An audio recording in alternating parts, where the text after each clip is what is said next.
producir un impulso eléctrico, para que se pueda producir una contracción muscular, en este caso, nosotros necesitamos que el ventículo sea un ventículo supramuscular. Entonces, eso también ya habíamos mencionado clases anteriores. Lo nuevo para ustedes, chicos, comienza, también mencionamos la ley de todo nada. Estuvimos viendo que se tiene que contraer todo el músculo, no se contrae el músculo en absoluto. Y vamos a explicar a ustedes algunas pequeñas alteraciones que vienen a ser las fasciculaciones. No sé si alguna vez sintieron que una pequeña parte del músculo de ustedes suele ser en el párpado superior, suele ser en la lateral, la pierna. Una pequeña porción del músculo se contrae. No se contrae todo el músculo, sino que solamente algunos fascículos. Vamos a explicarles cómo se produce ese fenómeno y por qué no respeta la ley del todo o nada. Pero primero guardemos lo normal. Lo normal es que todo el músculo se contrae, no solamente una porción de un fragmento se contrae. Y ahora sí, comienza lo nuevo. Cuando hablamos de los fenómenos, de los mecanismos de contracción muscular, yo tengo tres tipos de contracciones diferentes.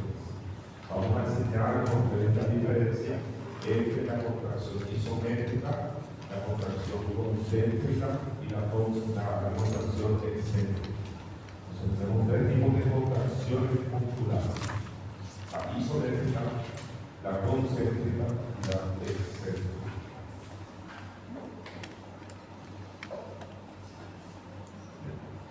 Vamos a hablar de cada uno de ellos. Y para eso usamos esta diapositiva. Creo que el material que pasa a ustedes está un poco superpuesto a la imagen.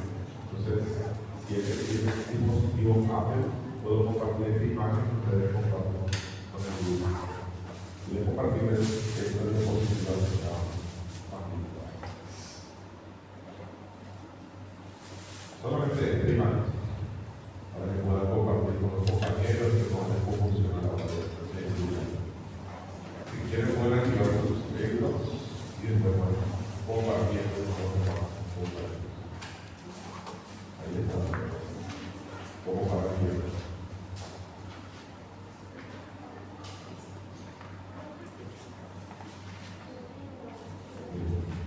traten de compartir con los compañeros porque a veces está sobrepuesta la imagen y es un poco difícil hacer el seguimiento de la clase, de repasar, entonces no será más fácil.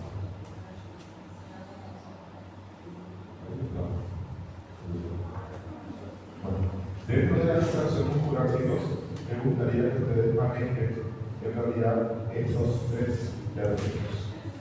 Nosotros, dentro de biofísica, usamos una palabra contracción isométrica, contracción isotónica y una contracción ausotónica.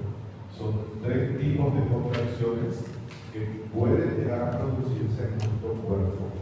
Y en vez de utilizar la palabra contracción concéntrica, excéntrica, nosotros preferimos utilizar estos términos que son términos técnicos, términos un poco más específicos.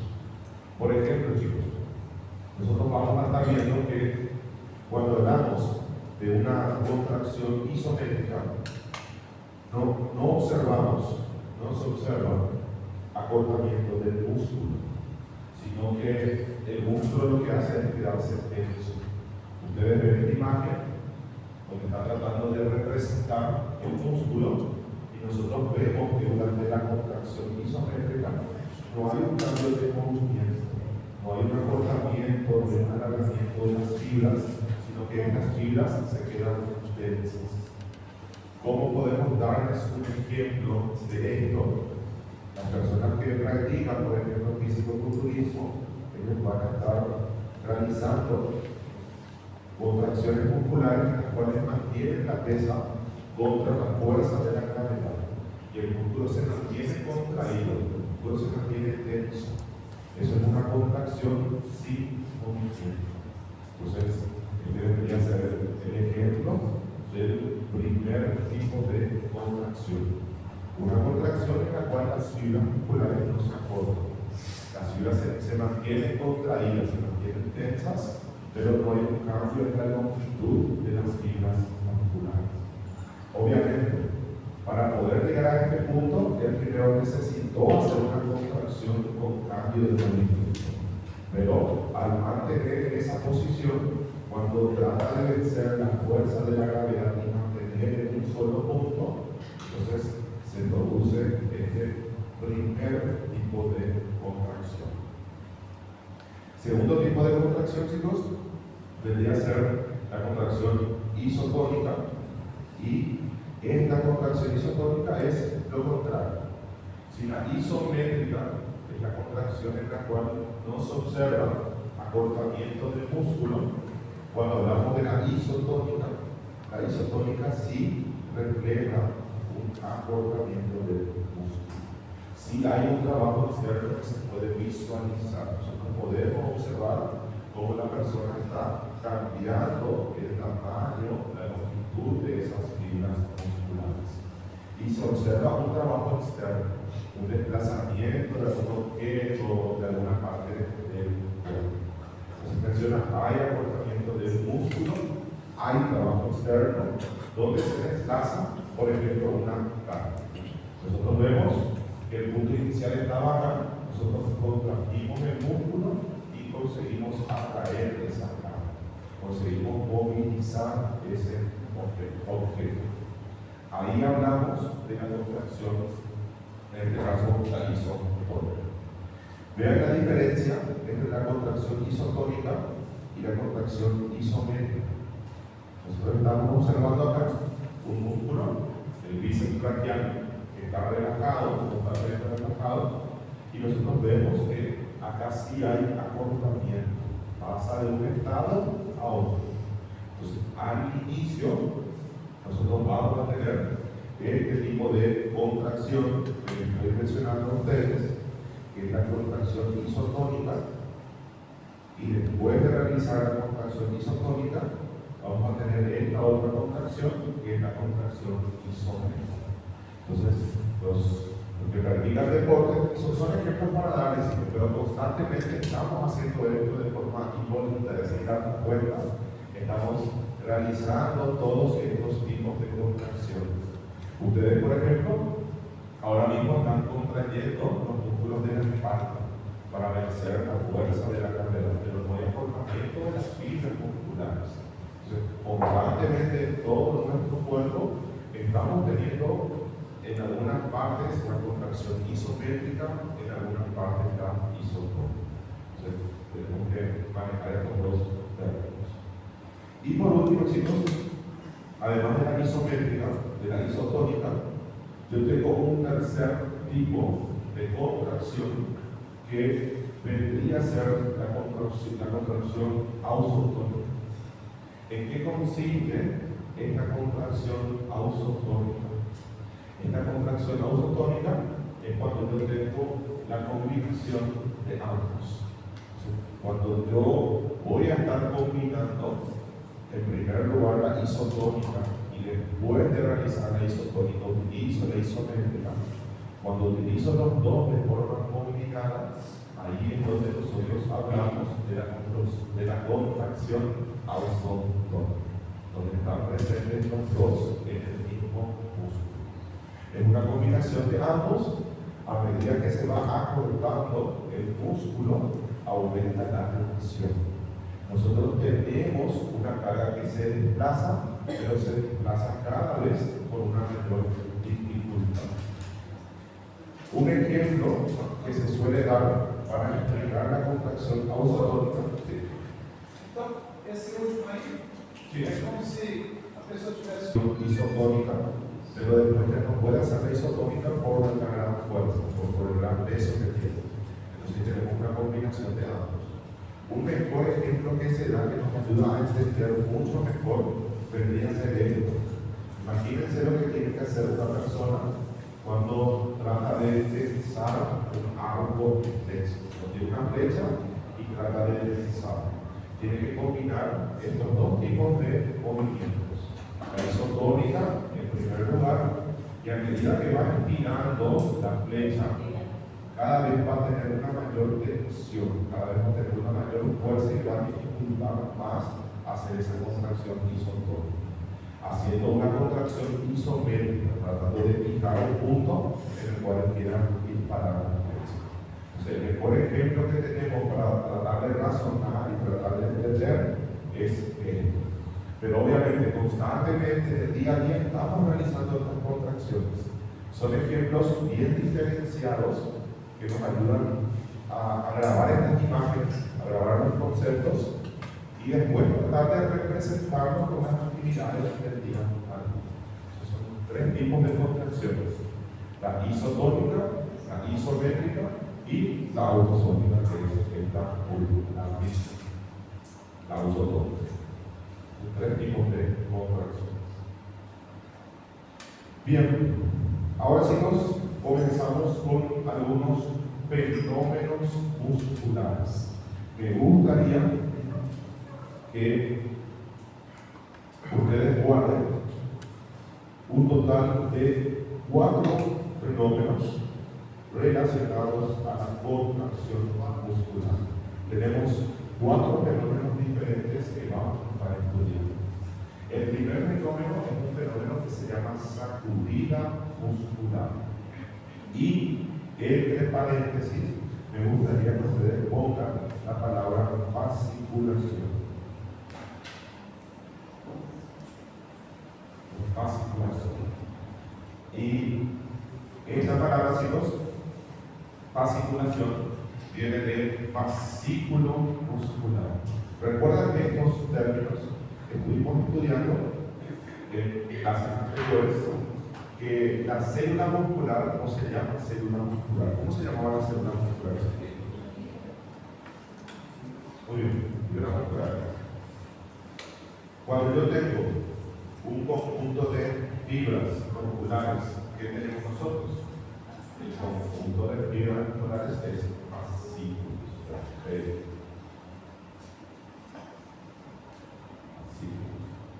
Entonces, la fasciculación viene a ser justamente relacionado a este grupo de fibras musculares.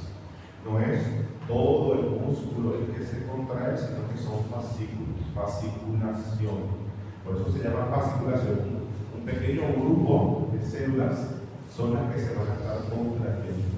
No es todo el músculo, sino que son estos fascículos. Vamos a... É como se separasse um mesmo músculo para ir ao posterior. Muy bien, ustedes van a estar estudiando a medida que vayan viendo, por ejemplo, el miembro superior, el miembro inferior. No sé si ya están en esa parte de anatomía. Todavía no, más adelante. Van a ver que los músculos se dividen en compartimientos. Por ejemplo, yo del muslo, tengo músculos del compartimiento anterior, del compartimiento posterior. Estos músculos están divididos por fases, pero a la vez el músculo en sí está dividido en grupos más pequeños de células que son los fascículos. Entonces, de un solo músculo, algunas fibras se contraen y otras no. Vamos a estar viendo que por estímulos, muchas veces que son estímulos involuntarios, que salen y llegan hasta un grupo de fibras. De fibras que es fascículo. Pero vamos a explicarlo, ¿se preocupen? Además de la fasciculación, chicos, vamos a poner acá el número 1. Primero que vamos a estudiar es la sacudida muscular o fasciculación. Después vamos a estar estudiando el fenómeno de escalera. Después de esto, chicos, vamos a estudiar otro fenómeno que se llama suma de efectos. Y el cuarto y último fenómeno que vamos a tener es la metalización. Son 4 fenómenos relacionados con la contracción muscular. Vamos a tener lo que viene a ser la sacudida muscular o fasciculación, la suma de efectos, el efecto de escalera y por último lo que viene a ser la metalización. Lo que muchos confunden con, creo que por lo que dicen calambres. El término correcto no es calambres. No sé si es, ustedes hacen referencia a eso cuando un músculo se contrae demasiado fuerte y produce dolor. No sé si a eso le llaman kindness, pero vamos a estar viendo en qué consiste la realización de los canales.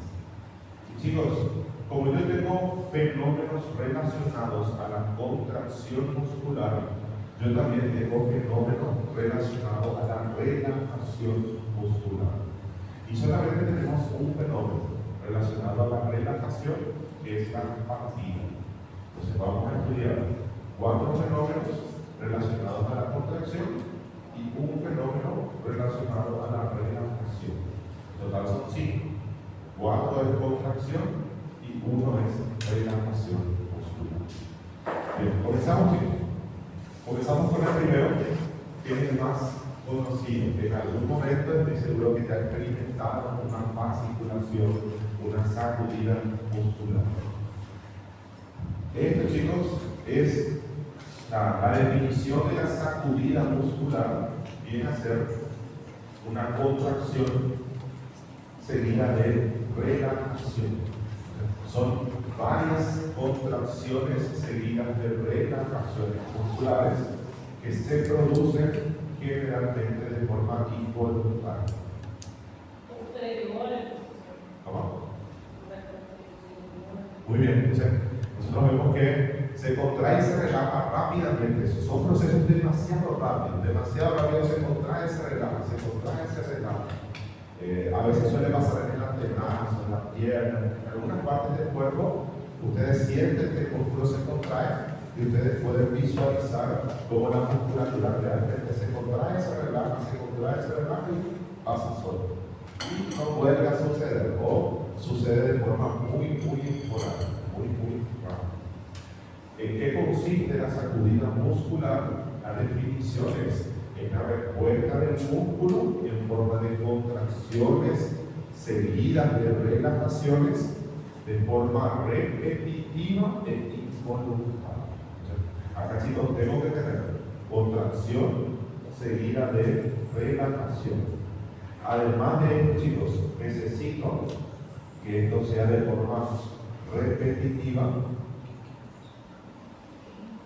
y además necesito que sea involuntaria. Necesito estos 3 requisitos, porque nosotros constantemente estamos haciendo contracción muscular, relajación muscular. Eso no es una sacudida, chicos.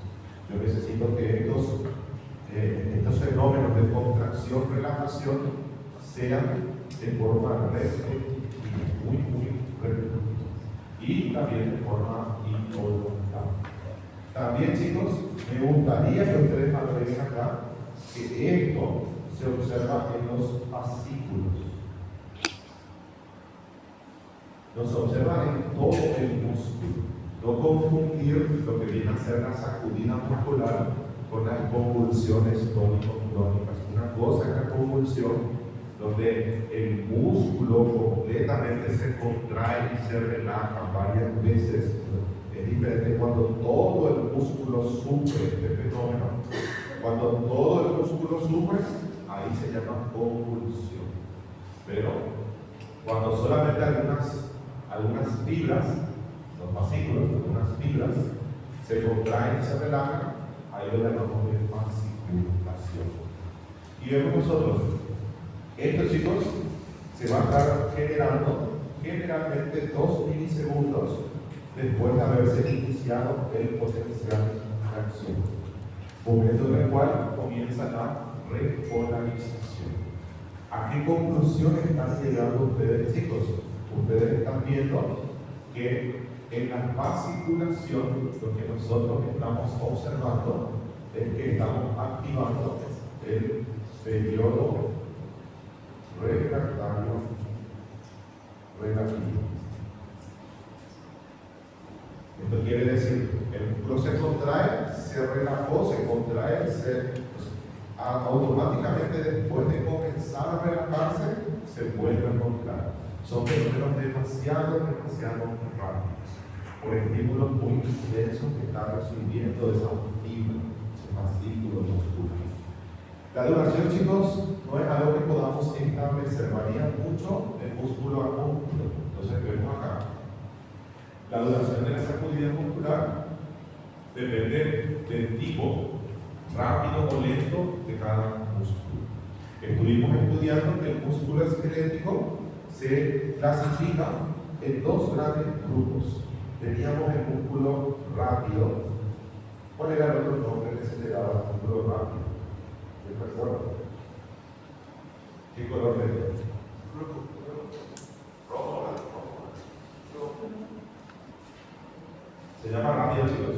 Acuérdense que la fosforilación oxidativa demora, tarda mucho tiempo, se relaciona el desarrollo. La fosforilación oxidativa, utilizar oxígeno como fuente de energía, es lo mejor que puede hacer el músculo, pero demora. Entonces, para que sea un músculo rápido, no tiene que utilizar oxígeno. ¿Quién es el que transporta el oxígeno? La sangre. Entonces, no tiene que tener mucha vascularización. El músculo rápido es conocido como el músculo blanco. Y el músculo lento, acá sí, ya está utilizando oxígeno como fuente de energía, entonces acá este músculo va a ser un músculo más bien rojo. Vemos nosotros que cuando estas fasciculaciones se producen en fibras que son rápidas, la sacudida muscular, la fasciculación, va a durar aproximadamente 7.5 milisegundos. Va a ser prácticamente imperceptible. Vamos a sentir una pequeña contracción y desaparece. Porque las fibras musculares son fibras rápidas. Y si se producen en fibras lentas, vean ustedes que va a durar más tiempo, pudiendo llegar aproximadamente a 100 milisegundos. En clases anteriores, chicos, estuvimos estudiando nosotros que dentro de nuestro cuerpo no tenemos un músculo que sea 100% rápido, 100% lento. No existe un músculo que sea 100% rojo o 100% blanco, sino que los músculos de nuestro cuerpo son una combinación de ambos. Yo tengo un porcentaje de músculo rápido y músculo lento en cada parte del cuerpo. Por eso, si la fasciculación se produce en esas fibras que son rápidas, la fasciculación va a demorar muy poco, 7.5 segundos, milisegundos, y nosotros ni siquiera nos vamos a dar cuenta, va a ser imperceptible prácticamente para nosotros. Pero, si se produce en las fibras musculares que son lentas, acá sí puede durar más tiempo.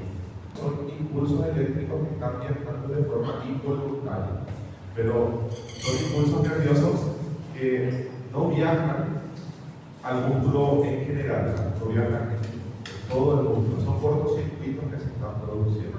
Sí. Sería más o menos como un cortocircuito. Mas isso pode ser provocado por um estresse, a pessoa está nervosa, alguma coisa estressada, porque isso acontece comigo quando eu estou muito estressada. En realidad, la etiología los clasifican como idiopáticos. Cuando uno no sabe qué es lo que se produce, lo dicen idiopático para que quede más rico, para que quede. No se sabe específicamente el mecanismo específico que lo va a estar desencadenando, pero sí. Una persona en situaciones de estrés, como el sistema nervioso está generando demasiados impulsos nerviosos, tiende a formarse los cortocircuitos. Una persona que tenga una dieta hipersódica o con demasiado calcio también va a favorecer estas contracciones involuntarias. Están relacionando con varios fenómenos diferentes, pero es idiopático, se sabe específicamente el mecanismo de desencadenamiento. Cuando se da de forma crónica, ahí ya no son fasciculaciones, ahí ya no podemos hablar de fasciculaciones. Esto es cuando se produce de forma esporádica. Ahí tenemos que hacer una electromiografía, tenemos que hacer estudios específicos del músculo. Anteriormente se introducían catéteres dentro del músculo para ver la actividad eléctrica. Hoy en día se ponen parches en la superficie y nosotros podemos ver la actividad eléctrica y tratamos de buscar qué es lo que está desencadenando esa contracción. Cuando es permanente, ahí sí hay que buscar una causa patológica asociada, algún tipo de infección, algún tipo de neuropatía, ahí sí hay que investigar. Pero si es esporádico, no hay necesidad de esto. Como tenemos el electrocardiograma, también tenemos la electromiografía. La electromiografía es tratar de colocar en la superficie del cuerpo del paciente, en esa porción muscular, algunos electrodos que van a estar detectando cuando el músculo se contrae. Y tratamos de poner al paciente en distintas situaciones, por ejemplo, frío extremo, calor extremo, cargos mentales para estimular el sistema nervioso. Tratamos de buscar qué es lo que desencadena, o a veces utilizamos ampollas de sodio, de potasio, tratamos de producir alteraciones electrolíticas para buscar la causa. Y a veces sí es bastante difícil encontrar qué es lo que desencadena. Pueden ser causas virales, pero más frecuentes son virus. Son virus que les gusta afectar el tejido nervioso, y cuando afectan este tejido nervioso van a estar estimulándolo constantemente. Una pequeña porción para siempre. Pero si realmente es un poco difícil de llegar a la etiología de la causa, pero hay que buscar, tener paciencia y con el tiempo. Lo ideal sería encontrar qué es lo que es, porque es molesto para el paciente. Puede que no afecte mucho su estilo de vida, pero es muy molestoso. Primer fenómeno, chicos, sacudida muscular. Segundo fenómeno.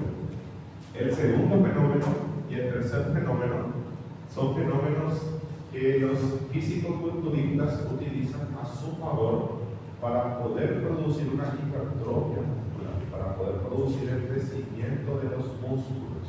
Vemos nosotros el segundo fenómeno que tenemos nosotros viene a ser el fenómeno de escalera. El fenómeno de escalera, chicos, es cuando nosotros cada vez estimulamos al músculo con una mayor intensidad. Acá, chicos, no me gustaría, no quiero que confundan este gráfico. Acá no estamos hablando de potencial de acción. Esto no es un potencial de acción tipo esquiva. Vean ustedes que no tenemos el potencial de reposo, no tenemos el umbral, no tenemos nada de esto, sino que en sentido horizontal estamos tratando de representar el tiempo, y en un sentido vertical estamos tratando de representar la tensión, la fuerza de contracción muscular. ¿En qué consiste el fenómeno de escalera? Consiste en enviar estímulos cada vez mayores, cada vez más intensos al músculo, para que las siguientes contracciones sean contracciones más fuertes, más intensas. Generalmente, los físico-culturistas, los que les gusta la parte de la academia, ellos comienzan a hacer las actividades físicas con un peso ligero. Después de hacer un ciclo de repeticiones, van aumentando la carga. Van aumentando el peso de sus máquinas, de sus barras. Y esto, chicos, hace que las siguientes contracciones sean contracciones más intensas, dándole más estímulo al músculo, enviando estímulos más fuertes. Nosotros conseguimos que las contracciones siguientes sean contracciones con una mayor fuerza. Muchos alumnos confunden lo que viene a ser la suma de efectos con el efecto escalera. Vean ustedes que acá el músculo se contrajo completamente, se relajó completamente. Se contrajo completamente, se relajó completamente.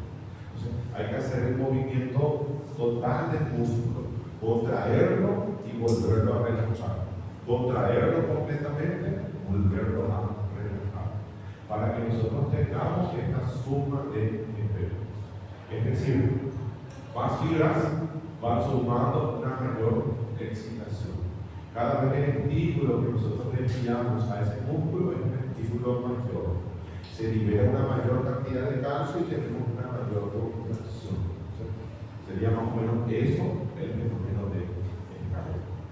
Y muchos confunden, chicos, el fenómeno de escalera con la suma de efectos, porque son muy, pero muy parecidos. Vean ustedes que yo acá también tengo varios estímulos. que les estoy enviando al músculo. De nuevo, chicos, el sentido horizontal, el tiempo, el sentido vertical, la fuerza del músculo, la retención. Esto no es potencial acción, esto no es potencial directo. Estamos tratando de mostrarles la fuerza que tiene el músculo. Ustedes vieron en el ejemplo anterior, cuando yo hago una contracción completa del músculo, una relajación completa del músculo, yo voy a estar estimulándolo a que las siguientes contracciones sean más intensas. Las siguientes contracciones sean con más fuerza. Isso tem a ver alguma coisa com Mencionan que cuando uno da estímulo, y ven ustedes acá la palabra clave dentro de la suma de efectos es un estímulo supraocular. Solamente con esta palabra ustedes ya saben que estamos activando nosotros el periodo refractario relativo. Entonces, ven ustedes, solamente con esta palabra ustedes ya saben que estamos activando el periodo refractario relativo. Cuando se aplica un nuevo estímulo supraocular al músculo, al comenzar la relajación, se obtiene una respuesta mayor. Esto se debe a la disponibilidad de calcio en el sarcófago. Esto se debe a que el calcio todavía no fue bombeado completamente al interior del retículo sarcoplasmático. Por eso, chicos, los físicos-culturistas, ellos tienen varias secuencias, varias series, varias formas diferentes de hacer los ejercicios. Por ejemplo, ellos pueden utilizar lo que viene a ser el fenómeno de escalera, que estuvimos viendo anteriormente. Ellos pueden utilizar este fenómeno de escalera y pueden estar haciendo una contracción completa, una relajación completa, contracción completa, relajación completa. O en ocasiones, ellos contraen completamente, hacen una pequeña relajación y vuelven a contraer, sin hacer la relajación completa del músculo. Y de igual forma, ellos van a estar obteniendo siempre una contracción con mayor fuerza, una contracción con mayor intensidad. La tensión aumenta. Los dos fenómenos, tanto la suma de efectos como el fenómeno de escalera, ayudan a que las siguientes contracciones sean más intensas. Pero todo, chicos, todo tiene un límite. Si yo estimulo demasiado a un músculo, yo puedo producir el siguiente efecto que viene a ser la tetanización. Y vean ustedes qué pasó con mi músculo. Yo no le estoy dando tiempo a mi músculo a que se relaje. Prácticamente en el pico de estimulación, ustedes se acuerdan del potencial de acción, tenía un pico que era la parte más alta del potencial de acción.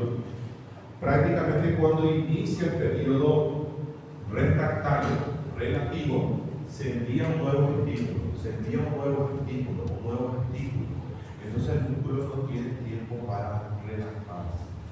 El término que nosotros utilizamos en estos casos es la palabra tetanización. ¿Qué yo necesito para que se produzca esto, chicos? Yo necesito estímulos que cada vez tengan una frecuencia mayor, y no solamente una frecuencia mayor, chicos, cada vez necesito una intensidad mayor para poder activar constantemente el periodo refractario relativo. ¿Cómo? Los anteriores podíamos utilizarlo de forma beneficiosa. El primero no, el primero era esporádico, puede ser fisiológico, puede ser patológico, que era el fenómeno de sacudida muscular. Después, el fenómeno de escalera y la suma de efectos, uno puede utilizar a su favor para producir el crecimiento muscular. Y esto ya es patológico. Entonces, la tetanización es cuando el músculo se queda contraído con su máxima fuerza. Es frecuente, por ejemplo, en los futbolistas que están haciendo una actividad muy, pero muy intensa, están estimulando constantemente sus miembros inferiores y llega a un punto donde el músculo se contrae con demasiada fuerza. Cuando el músculo se contrae con su fuerza máxima y el músculo se mantiene contraído, contracción sostenida, son dos cosas que necesitamos: contracción sostenida y con máxima fuerza. Ahí hablamos nosotros de estabilización. ¿Y por qué duele, chicos? Porque esto le produce mucho dolor al paciente. Porque entre las fibras musculares están pasando los nervios. Si yo contraigo demasiado fuerte el músculo, yo voy a comprimir los nervios. Y eso produce mucho dolor en el paciente. Ellos prácticamente se tiran en el piso y no saben qué hacer para que pase esa tetanización. Y vemos nosotros la duración de esta tetanización. Tenemos la tetanización es una contracción sostenida de máxima fuerza, y esta contracción va a terminar recién cuando el músculo se fatigue, cuando el músculo se canse o cuando finalice la estimulación. O podemos llegar a finalizar esta tetanización en estas dos condiciones: cuando el músculo se fatiga o cuando terminan estos impulsos.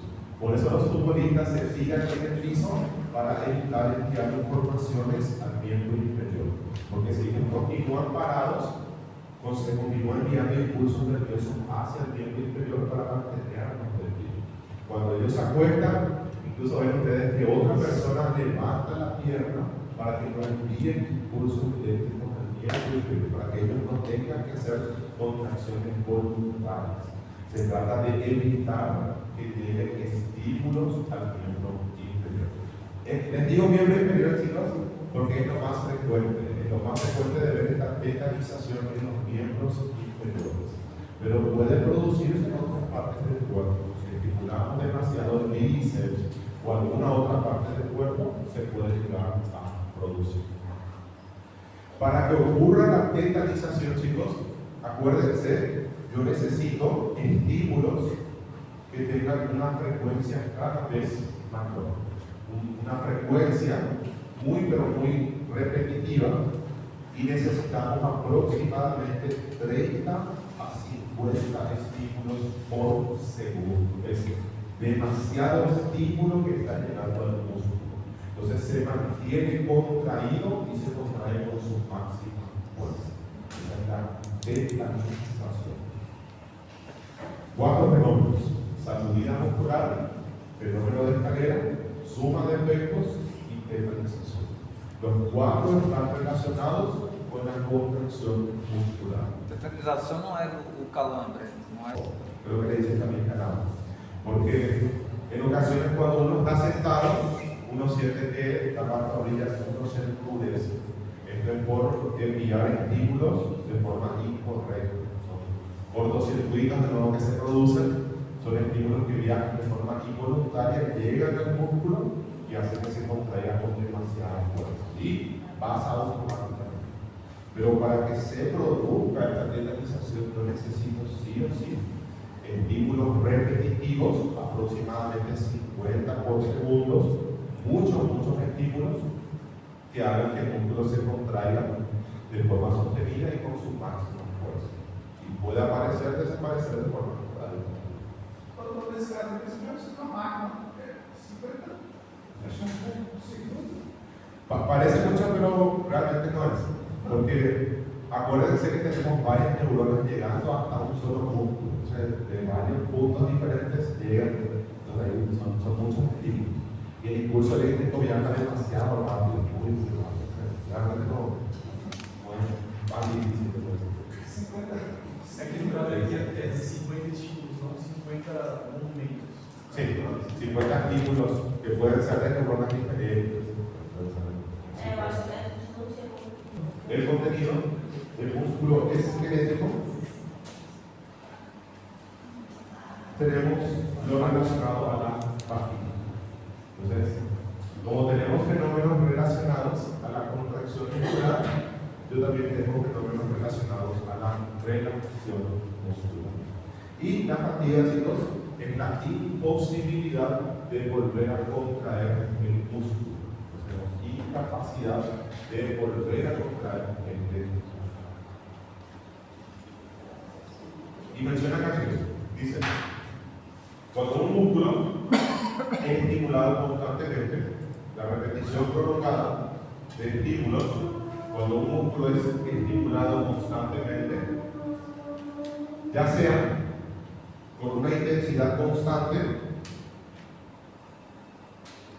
aunque sea con una intensidad constante, aunque no sea una intensidad demasiado brusca, aunque no sea con una fuerza demasiado exagerada, si yo constantemente estoy estimulando un músculo y no dejo que ese músculo descanse, va a llegar un momento en el cual el músculo ya no va a ser capaz de contraerse. Y cuando este músculo ya no es capaz de contraerse, se utiliza la palabra fatiga. Esto se produce, chicos, porque utilizamos todas las reservas energéticas que tenía ese músculo. Ya no puede seguir contrayéndose. Necesita un periodo de reposo para volver a contraerse el músculo. Entonces, también tenemos la fatiga, cansados, incapacidad de seguir contrayendo un músculo. Se debe a que consumimos todas las reservas energéticas que teníamos disponibles. El glucógeno que teníamos ya fue utilizado completamente.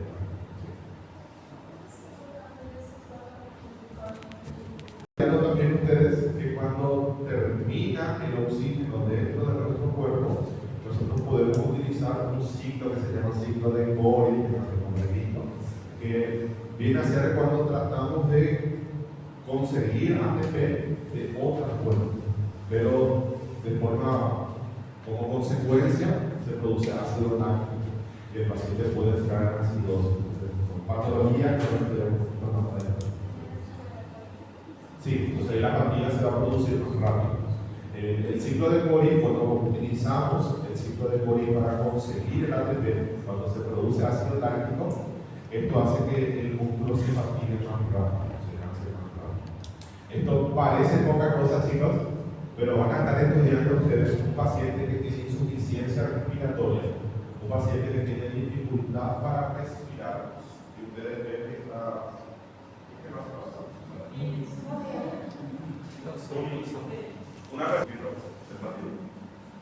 Una persona que está con dificultad respiratoria, ustedes se dan cuenta que la persona está con dificultad respiratoria porque la persona está utilizando los músculos intercostales. Seguramente en la anatomía ustedes vieron cuál es el principal músculo de la respiración, el diafragma. En condiciones normales, en condiciones fisiológicas, solamente con el diafragma es suficiente para respirar. Cuando una persona tiene mucha dificultad respiratoria, comienza a utilizar los músculos auxiliares de la respiración. ¿Cuáles son estos músculos? Son los intercostales, por ejemplo, son los escalenos, el recto anterior, son otros músculos además del ventral. ¿Cómo ustedes se dan cuenta? Ustedes le quitan la remera al paciente y ustedes ven que entre sus costillas la piel se une, porque está utilizando los músculos intercostales. Ustedes a este paciente le hacen un análisis sanguíneo y tienen dos posibilidades. El ácido láctico está normal o el ácido láctico está aumentado. Cuando el ácido láctico de este paciente está aumentado, tienen que intubar a ese paciente. ¿Por qué tienen que intubar al paciente? Porque los músculos intercostales están a punto de fatigarse. Imagínense, y con los músculos intercostales no está siendo suficiente. Imagínense si estos músculos ya no funcionan porque se fatigan. El paciente deja de respirar y muere. Por eso son criterios de intubación o tracción. Van a ver patología. Bien, con esto, chicos, vamos a terminar el contenido de músculo. Hay dos diapositivas que faltan, pero Estas diapositivas vamos a estar estudiando cuando veamos el módulo de termodinámica. Necesito que ustedes entiendan primero las leyes de la termodinámica para poder hablar del calor de activación, calor de acotamiento, calor de relajación, de recuperación. Cuando lleguemos al módulo de termodinámica calórica, ahí voy a estar hablando sobre estos fenómenos térmicos de la conducción inusual. Acá por ejemplo tenemos la primera ley de la termodinámica, la segunda, la tercera, tenemos que entender eso. Bueno, ahora chicos, que terminamos el contenido del músculo esquelético, vamos a aprovechar para comenzar el contenido del músculo cardíaco. Músculo cardíaco, no hay demasiado para agregar. Si entendieron el músculo esquelético, el músculo cardíaco va a quedar muy, pero muy fácil. Va a ser una repetición de todo lo que estuvimos viendo. Va a ser como un repaso del músculo esquelético. Y vamos a estar agregando 3 o 4 cosas diferentes, 3 o 4 cosas nuevas para ustedes. Pero antes de comenzar un contenido nuevo, me voy a hacer un cafecito.